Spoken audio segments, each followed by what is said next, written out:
Assalamualaikum warahmatullahi wabarakatuh. Halo semuanya, perkenalkan nama saya Sylvie Sulsiah Putri dengan NIM 86060178, Prodi PGSD Fakultas Keguruan dan Ilmu Pendidikan Universitas Terbuka. Pada video kali ini, saya akan melaksanakan tugas tutorial 2 saya dengan mata kuliah Filsafat Ilmu. Pada video kali ini, kita akan membahas hubungan timbal balik antara filsafat ilmu dan pendidikan. Nah, teman-teman, filsafat ilmu dan pendidikan bukan dua hal yang terpisah, melainkan siklus yang saling menghubungkan. Mari kita bahas poin yang pertama, yaitu filsafat ilmu mengawasi dan memperkuat eksistensi keilmiahan serta nilai-nilai dalam ilmu pendidikan.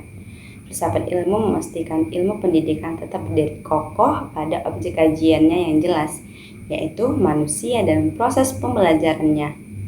Filsafat ilmu menguji metode penelitian pendidikan seperti kuantitatif atau kualitatif agar tetap objektif, valid, dan dapat dipertanggungjawabkan secara ilmiah. Dan filsafat ilmu memastikan bahwa teori-teori pendidikan yang diciptakan tidak bebas nilai, melainkan harus syarat akan nilai-nilai kemanusiaan dan etika. Poin yang kedua, yaitu kontribusi pendidikan terhadap filsafat ilmu pendidikan adalah tempat di mana teori-teori filsafat diuji dan dipraktikkan langsung pada manusia.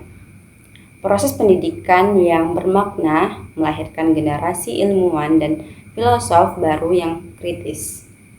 Masalah-masalah baru yang muncul di ruang kelas memaksa filsafat ilmu untuk terus berkembang dan memperbarui konsep-konsepnya.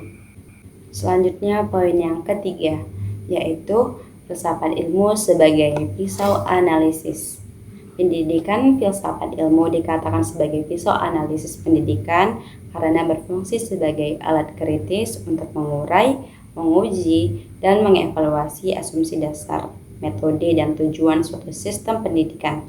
Fungsi ini membantu pemangku kepentingan melihat masalah pendidikan secara lebih mendalam hingga ke akar hakikatnya.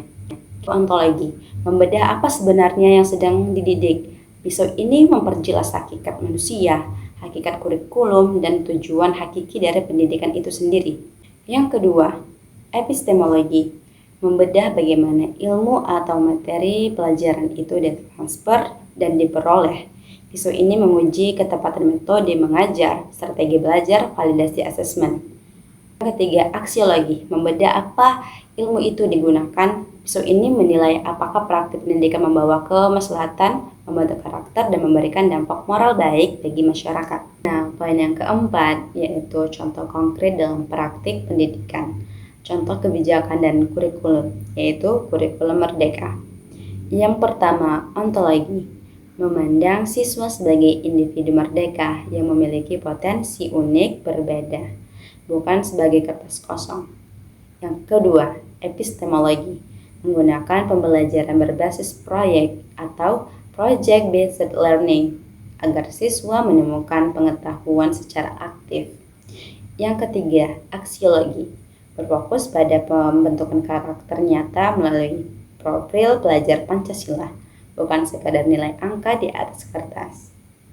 Nah, dapat kita simpulkan hubungan keduanya adalah simbolis mutualisme. Tanpa filsafat ilmu, pendidikan kehilangan arah logisnya, dan tanpa pendidikan, filsafat ilmu hanya menjadi teori mati. Sekian yang dapat saya sampaikan. Terima kasih telah menonton. Wassalamualaikum warahmatullahi wabarakatuh dan sampai jumpa. Dadah.